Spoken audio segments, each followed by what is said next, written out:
Act 4, Scene 4 and 5. So where we left Act 4 in Scene 3, Juliet had just faked her death, and so Romeo is still in Mantua. The only person who knows that Juliet is not really dead is Friar Laurence. So we have Lady Capulet, and she says, "Hold, take these keys and fetch me more spices, nurse." The nurse says, "They call for dates and quinces in the pastry." And then Capulet comes in. He says, "Come, stir, stir, stir. The second cock hath crowed. The curfew bell hath rung. 'Tis 3 o'clock. Look to the baked meats, good Angelica. Spare not for cost." The nurse says, "Go, you cock queen, go. Get you to bed, faith. You'll be sick tomorrow for this night's watching." And Capulet says, "No, not a whit. What, I have watched ere now, all night for lesser cause, and never been sick." So basically they're getting ready for the wedding. They've been up all night. It's 3 o'clock in the morning. This is kind of like a lighthearted scene where they're just joking back and forth. And so we learned that the nurse's name is Angelica. Capulet calls her Angelica, which is the first time that we've had a reference to her actual name. And he says, "Spare not for cost." So he says, "Whatever cost, don't worry. Make sure that we have a big feast." And so the nurse says, "Well, go to bed. You'll be sick from staying up all night." And Capulet says, "Oh no, I've stayed up for much less than this, and I've never been sick." And Lady Capulet, she says, "Aye, you have been a mouse hunt in your time, but I'll watch you from such watching now." Meaning that Capulet, she's joking with her husband, saying that he's chased the ladies in the past, but she's watching him now to make sure he doesn't do that.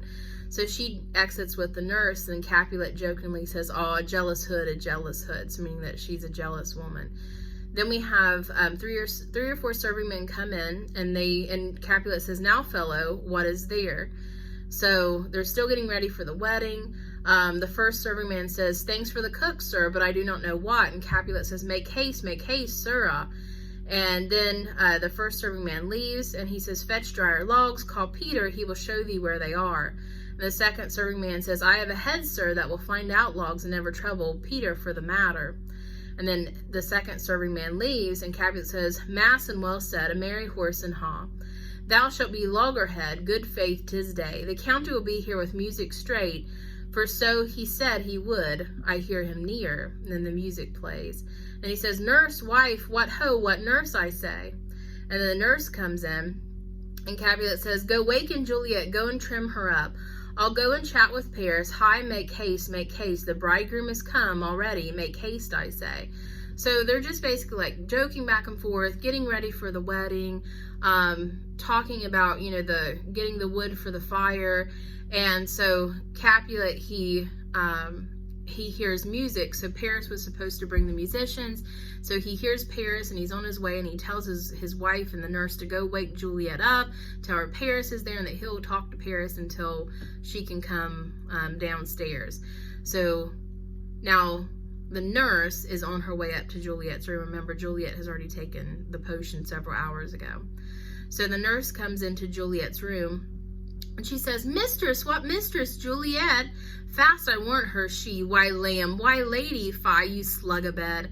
Why, love, I say. Madam, sweetheart, why, bride. What? Not a word? You take your pennyworth now. Sleep for a week. For the next night, I warrant the county Paris has set up his rest, and you shall rest but little. God forgive me. Mary and amen. How sound is she asleep? I must needs wake her. Madam, madam, madam. Aye, let the county take you in your bed. He'll fright you up, a faith. Will he not?" And then she opens the curtains and says, "What? Dressed in your clothes and down again? I must needs wake you. Lady, lady, lady. Alas, alas, help, help, my lady's dead. Oh, well a day that ever I was born. Some aqua vitae ho, my lord, my lady." So she walks in, and she thinks Juliet's just being lazy and wanting to sleep in. So she teases her and calls her, slug a bed, so, like a sleepyhead. And so she jokes with her and says, "Well, Paris is going to, catch you in your nightgown catch you in your bed if you're not careful." And then she says, "My goodness, she's sound asleep." So she opens the curtain on her bed, and she realizes that Juliet's in her clothes. from yesterday. And she says, why did you get up and get dressed and then, you lay back down, went back to sleep? And so she tries to wake her up again and realizes Juliet's not responding. So then she assumes that Juliet's dead, and so she yells for Capulet and Lady Capulet. So Lady Capulet comes in next and says, what noise is here? And the nurse says, oh, lamentable day. And Lady Capulet says, what is the matter? And the nurse says, look, oh heavy day. And then Lady Capulet, she says, oh me, my child, my only life, revive, look up, or I will die with thee. Help, call help. And then her dad comes in, Capulet, and he says, for shame, bring Juliet forth. Her lord is come, meaning that Paris is there and that she's dragging her feet and she needs to come downstairs. So the nurse says, she's dead, deceased, she's dead, alack the day. And Lady Capulet says, alack the day, she's dead, she's dead, she's dead. And at first Capulet doesn't believe it, and he says, ha, let me see her. Out, alas, she's cold. Her blood is settled, and her joints are stiff. Life and these lips have long been separated. Death lies on her like an untimely frost upon the sweetest flower of all the field. The nurse says, oh, lamentable day. And Lady Capulet says, oh, woeful time. And then Capulet says, death, that hath ta'en her hence to make me wail, ties up my tongue and will not let me speak. So Capulet, as I said, he didn't believe it at first. So he opens the curtain and he notices that she's cold, and he says her blood is settled, her joints are stiff, like she's already had rigor mortis. And so he says that she's been dead a while because she's cold. And so, then he says that death has taken Juliet from him. So he personifies death as like a person. And so then this is when Friar Laurence comes in with Paris and the musicians. And remember, Friar Laurence is the only one knows she's not really dead. And Friar Laurence says, come, is the bride ready to go to church? And Capulet says, ready to go, but never to return. O son, the night before thy wedding day hath death lain with thy wife. There she lies, flower as she was, deflowered by him. Death is my son-in-law, death is my heir. My daughter he hath wedded. I will die and leave him all. Life, living, all is death. So again, he's personifying death. He's calling death his son-in-law instead of Paris. So death is his heir, because he's saying that death has wedded his daughter and taken everything from him. And so everything is now death's instead of Paris's.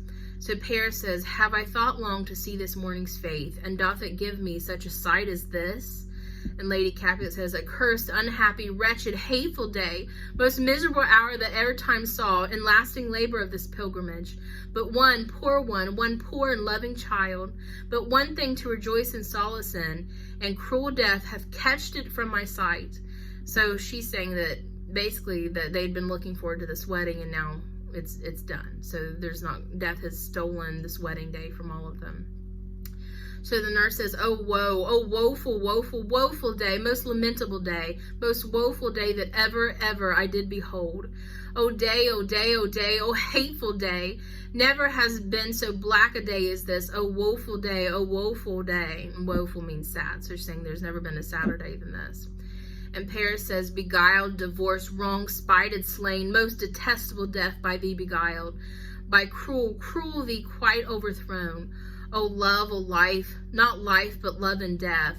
So he's saying that death has also stolen everything from him, that it's taken, this precious Juliet from him.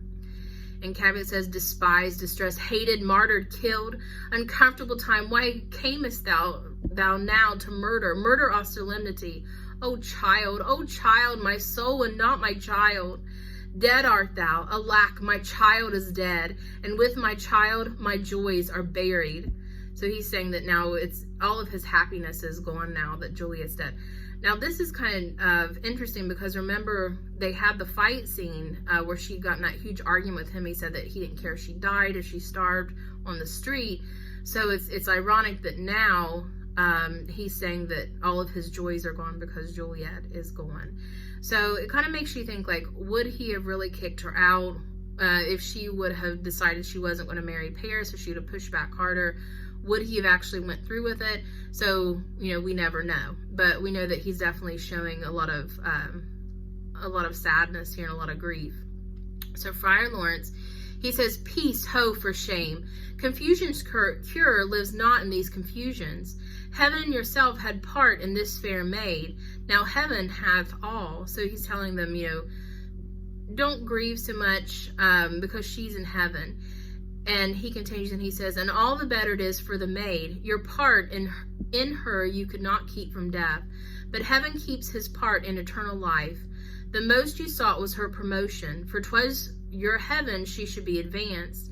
And weep ye now, seeing she is advanced above the clouds, as high as heaven itself? Oh, in this love, you love your child so ill, that you run mad, seeing that she is well. She's not well married that lives married long, but she's best married that dies married young. Dry up your tears, and stick your rosemary on this fair course, and as the custom is, and in her best array, bear her to church. For though some nature bids us all lament, yet nature's tears are reason's merriment. So basically, Friar Laurence is saying that the Capulets, Juliet's entire life, the only thing they wanted was her advancement. They wanted her to be happy. And so he's saying, what more can you want now? She's in heaven. And so he's saying, if you're going crazy and mourning over her death, this is going to anger heaven. Because she's happy now. She died young, and she's never going to know the terrible afflictions that come with old age. And he says, go take her to church, put rosemary on her corpse, and he says, make sure that you don't grieve too much and don't anger heaven. So of course, he can say that because he knows she's not really dead. So Capulet, he says, all things that we ordain festival turn their office to black funeral, our instruments to melancholy bells, our wedding cheer to a sad burial feast, our solemn hymns to sullen dirges change, our bridal flowers serve for a buried course, and all things change them to the contrary. So her father says that everything is flipped on its head. So everything that they were going to use for the wedding is now going to change into a funeral. So he says their instruments are now going to be sad funeral bells, that even the feast is now going to be a burial feast instead of a wedding feast, and the songs are going to change into sad dirges or sad songs instead of wedding music. Even the flowers are now going to be used for the funeral. So he says that everything is contrary, everything is backwards. So Friar Laurence again, he says, sir, go you in, and madam, go with him. And go, Sir Paris, everyone prepare to follow this fair course into her grave. The heavens do lower upon you some ill. Move them no more by crossing their high will. So he says, don't mourn too much, or you are going to anger heaven. So he says, take Juliet to the grave, take her to the tomb, and don't anger heaven anymore. So now Capulet, Lady Capulet, Paris, and Friar Laurence all leave. Now we just have the musicians there with the nurse. So the first musician says, Faith, we may put up our pipes and be gone. So they're saying, we might as well leave since the wedding is off. And the nurse says, honest good fellows, all put up, for well this is a pitiful case. So she's saying, this is a sad day, you might as well leave. So then the nurse leaves, and the first musician says, I, by my troth, the case may be amended. And so Peter comes in and he says, oh musicians, heartsease, heartsease. Oh, and you will have me live, play heartsease. And the first musician says, why heartsease? So he wants them to play this song. Peter, which is the nurse's servant, wants them to play this song called Heartsease. And so Peter says, oh musicians, because my heart itself plays, my heart is full. Oh, play me some merry dump to comfort me. So he wants them to play a happy song. That's what they called dumps. That's another name for a song. And so he says, play me a happy song because my heart is so full of sadness. And the first musician, he says, not a dump we, 'tis no time to play now. So he says, it's not the right time to play happy songs. And Peter says, will you not then? The first musician says, no. And Peter says, well, I'll give it to you soundly. And the first musician says, what will you give us? And Peter says, no money on my faith, but the gleek, I will give you the minstrel. And the first musician says, then I will give you the serving creature. So Peter's threatening that he's going to beat them up if they don't play the song he wants. And they're kind of using like word play here. So I'll give you the minstrel. So minstrel is a person that plays music, and I'll give it to you soundly. So they play music, sound. So they're using a lot of double meanings here with words. So he's saying he's going to beat them up, but he's using kind of like musical terms to say that. So then Peter says, then while I lay the serving creature's dagger on your pate, I will carry no crochets. I'll ray you and I'll fall you. Do you note me? So ray, do, re, mi, fa. So you probably heard that before. And so he's saying he's going to ray them and he's going to fa them, which are notes. He says, do you note me? Meaning, do you hear me? So again, he's threatening them, but using musical terms. So the first musician says, and you ray us and you fa us, you note us. And so he's saying, basically, if you make us sing, you'll hear us. So he's using musical terms again. So the second musician says, pray you put up your dagger and put out your wit. And Peter says, then have it you with my wit. I will dry beat you with an iron wit and put up my iron dagger. Answer me like men. So the second musician tells him to put up his dagger and to pull out his wordplay. So they're going to have a battle of the wits. So Peter is going to give them a riddle. So he says, when gripping grief the heart doth wound, and doleful dumps the mind depress, the music with her silver sound. Why silver sound? Why music with her silver sound? What say you, Simon Catling? So the riddle is, why does music have a silver sound? The first musician says, marry sir, because silver hath a sweet sound. So meaning that, music has a sweet sound, so that's why it's silver. Peter says, prates, what say you, Hugh Rebick? And the second musician says, I say silver sound because musicians sound for silver, meaning that they play for money. So that's why it has a silver sound. And Peter says, well, pretty too. What say you, James Soundpost? And the third musician says, I don't know what to say. And so he doesn't know the answer to the riddle. So again, they're using like musical terms back and forth. So then Peter says, oh, I cry you mercy, you are the singer. I will say to you, it is music with her silver sound because musicians have no gold for sounding.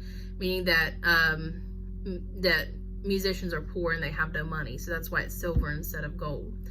So then music with her silver sound with speedy help doth lend redress. So meaning that it has a silver sound because it makes you feel better too. Okay, so then Peter leaves. Then the first musician he says, what a pestilent knave is the same. So meaning he's such an annoying person. And then the second musician says, hang him, Jack, meaning forget about him. He says, come, we'll in here, tarry for the mourners and stay dinner. So he says, well, forget about him. He's just an annoying guy. And he says, let's stay for the burial feast. So that is the end of Act 4. So Romeo again is still in Mantua, and the letter telling about Juliet's fake death is on its way. Juliet is on her way to the Capulet tomb where she's going to be sealed inside. So the plan is still in motion. It just had to go up a day. So we'll see kind of what happens after this, and so how the plan gets kind of screwed up even more.